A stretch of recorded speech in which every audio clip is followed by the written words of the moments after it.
I'm Jessie Robertson from the University of Alaska Fairbanks, and this is Alaska Voices, a place for communities to connect through conversation in order to build a better tomorrow for Alaskans and the world. Originally, I grew up in Gakona, Alaska, Tyonek, Egypt, Idaho, Rampart, St. Lawrence Island, St. Paul. and I'm here with my student, my science buddy, my teacher, my homie. I'm his daughter.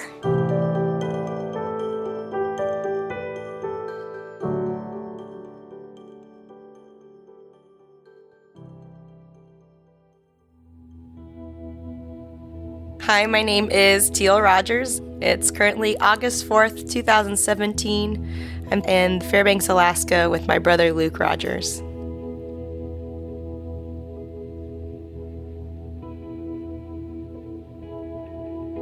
And in the middle of the table we have a miniature bison figurine, and you can't quite tell if it's a plains bison or a woods bison, but it's just a little baby bison about the size of a quarter.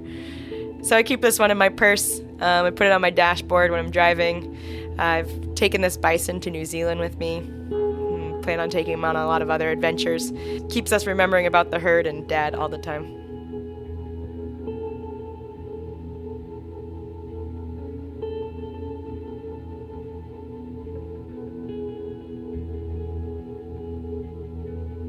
We grew up here in Fairbanks in the interior of Alaska. And when we were kids, we found ourselves down south of Anchorage into a small town called Portage.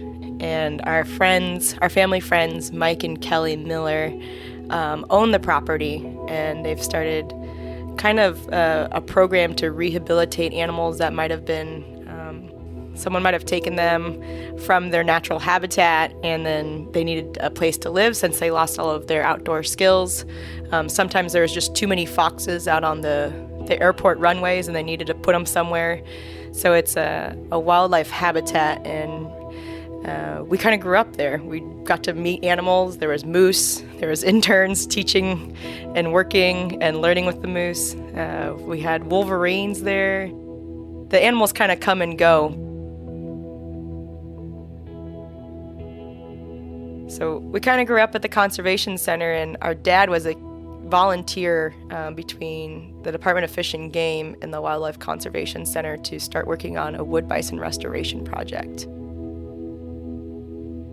And do you remember when Dad, he started going over to Canada? Mm-hmm. Our father, Randy Rogers, was a wood bison biologist for the Alaska Department of Fish and Game. He was a wildlife planner. Wildlife planner. He didn't do the biology side of it as much, but he did a lot of the logistics behind getting the animals here and jumping through the regulatory hoops that are required to bring an animal from a different country into the United States. So he brought us into the Wildlife Conservation Center, and we just kind of hung out with Mike and Kelly, and then they had kids. And I would definitely credit Dad for giving us that sense of adventure and wanting to go outside and be outside and to also take others with us.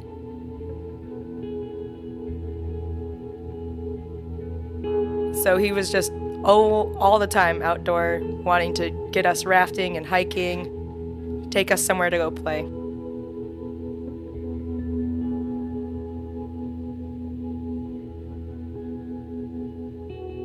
They all kind of blended together. I didn't really care to pay attention to what specific river we were on or what specific trip we were doing, but it all just was another wilderness trip to me. We'd spend about a week every summer. We'd bring another family or two with us and head out to go rafting. Whether it was the mighty Copper River or just a nice gentle Beaver Creek flow. One that I remember pretty well was the 40-mile river float we did, which is over in a rural spot of Alaska near Chicken. Interesting little town of Chicken, Alaska, which we go to a music festival at every year now. There's 7 people is the census population. Yeah. The town of 7, Chicken, Alaska.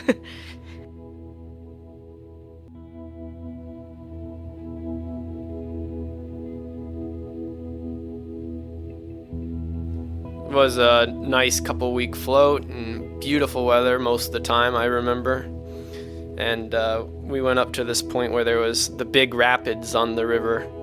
And I remember a man coming up to us in a boat and saying, "You better strap your kids in," and looking at me as a little 4 or 5-year-old kid, and my sister being only like 9 or 10 by then. And so strapping your kids into a raft is never a very good idea, especially if it flips. So the kid's gonna drown. We didn't take this very literally, and I remember going through the rapids, and we would just hold our hands up like we were riding a roller coaster. We had no fear at all because we knew our dad could handle himself and he navigate could bring the us water down there straight. Yeah. So that was a good experience that I remember, and my dad being able to guide us through some really exciting whitewater. Yeah. Well, I think I totally feel that way when I'm in a raft with you now, Luke. I know that you have that sense of safety and security and that you're going to make a right move over a wrong move.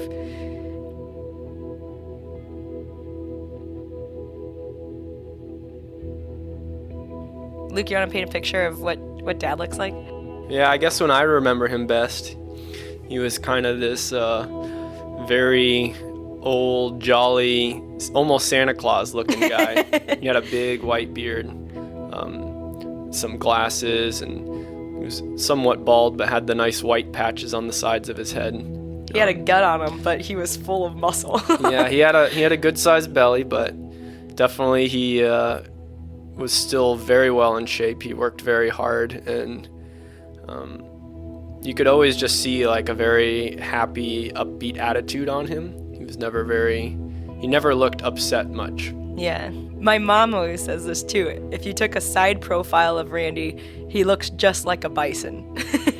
And you could see it maybe if you squint your eyes a little bit, but he's definitely become part of the face of the Wood Bison Restoration Project. And our dad did recently pass away from esophageal cancer. And in that time, I was a student at the University of Alaska Fairbanks, and my brother was just finishing up his high school years when we lost him. And it was definitely rough for us. It was hard. We were at least able to see it coming, and we didn't know when it would happen, but we were able to spend the last few years of my dad's life shredding the mountains and rafting with them and going out on adventures. He literally was skiing 3 weeks before he passed away, so I think he made the most of it, and he taught us well.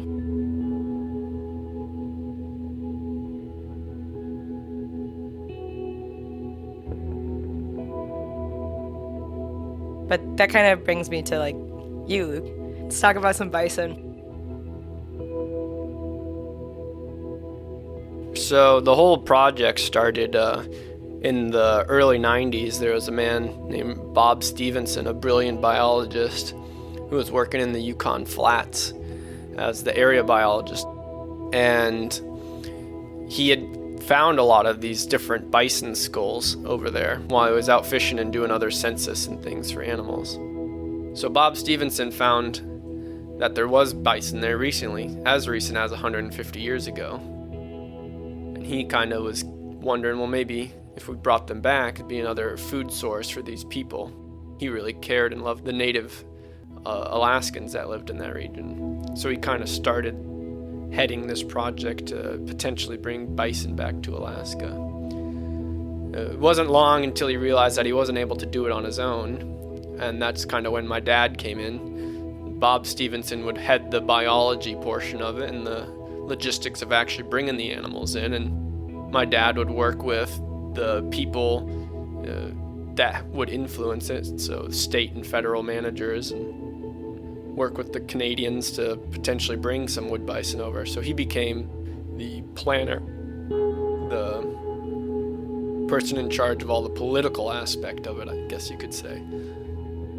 So in about the early to mid 2000s, we ended up bringing 60 to 70 wood bison over from Elk Island National Park in Canada.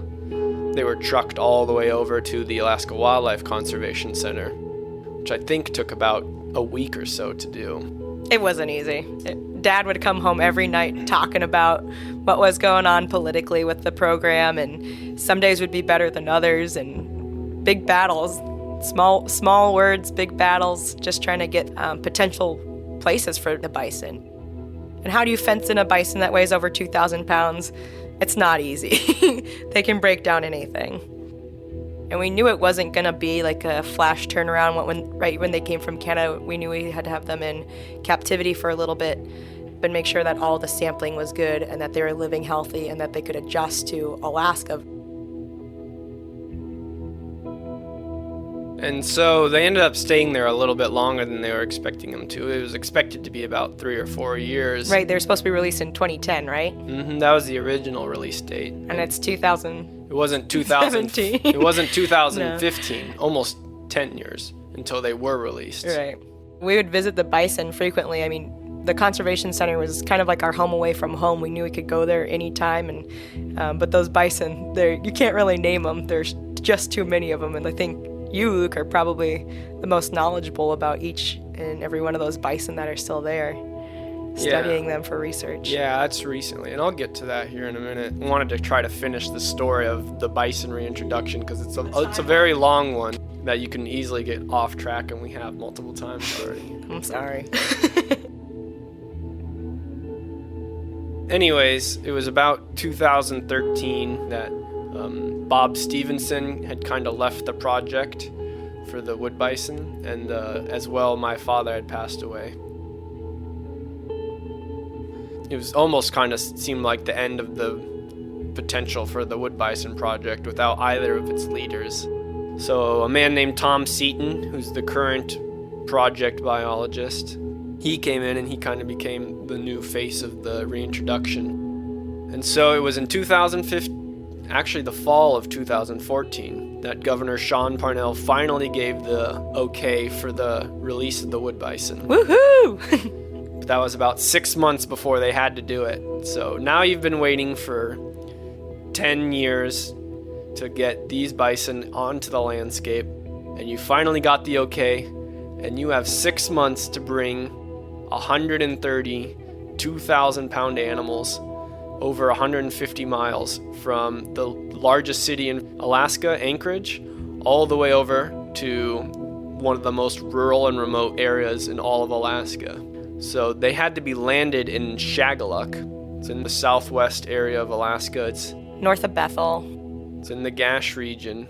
It's mostly characterized by the fact that you have the giant Yukon River there, multiple other drainages there, and lots of low-lying flats that is just perfect bison territory.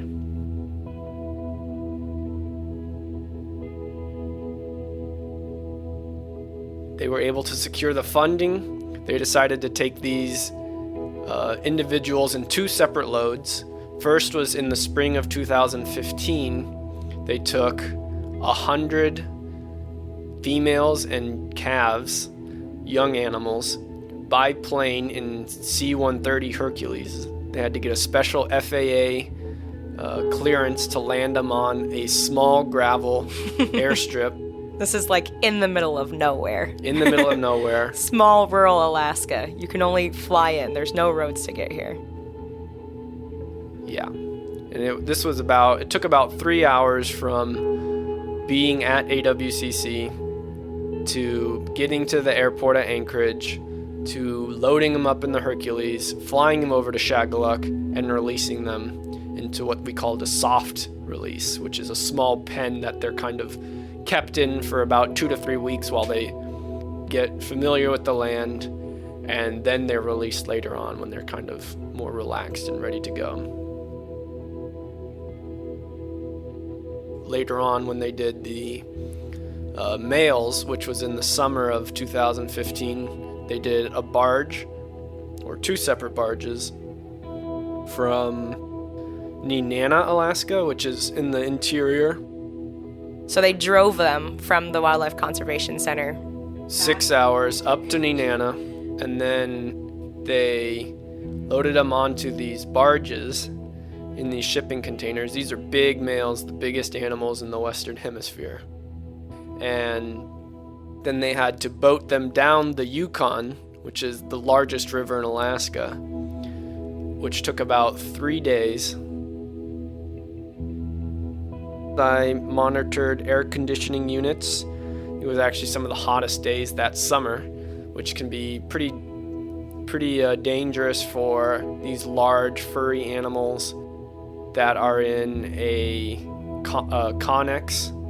Spray them down, put the air conditioning units on, make sure they were kept and well fed, and wait until they brought the other load so that they can bring them down there.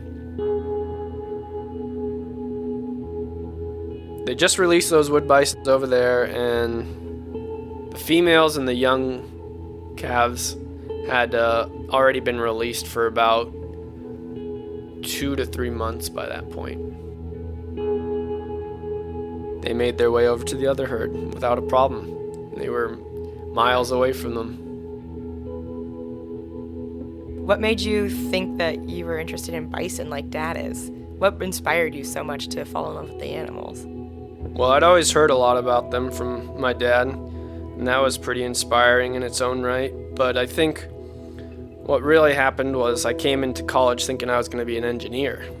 I had also just come back from a couple months backpacking all throughout Europe, and I kind of had become a little bit more in love with nature at that point too, because I realized that there's a lot of people over there and a lot of cities, and I really appreciated that aspect of Alaska, not having so much of that and having a lot more wide open spaces that didn't have people in them.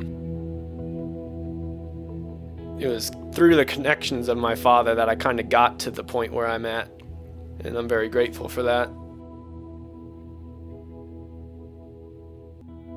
I think I'm kind of following in his footsteps in the fact that I want to see wood bison succeed and flourish across the state of Alaska, but perhaps in a little bit of a different capacity. I want to do that as biology-oriented, research-oriented.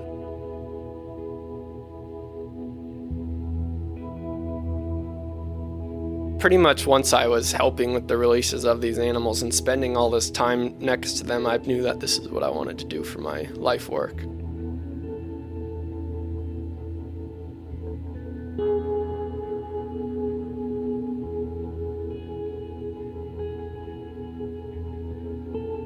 Of course, that doesn't sound like the most beautiful fairy tale Disney story you've ever heard, but it is kind of the reality.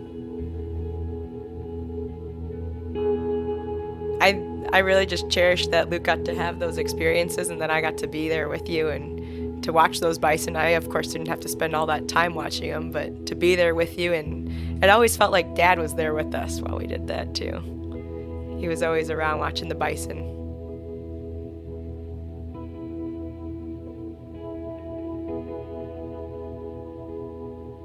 I think Dad's so proud of you, and I know that Mom and I are very proud of you, and just keep trekking with those bison if that's where it's calling you. Love you. Thanks.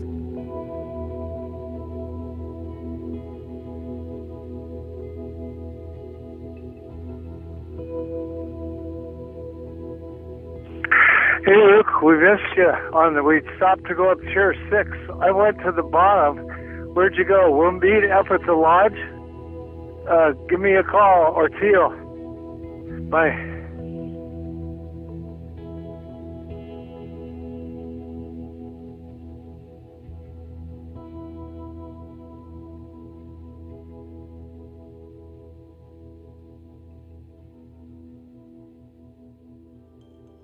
Alaska Voices builds bridges by creating a space where community members, friends, policymakers, and scientists can share stories and place-based knowledge.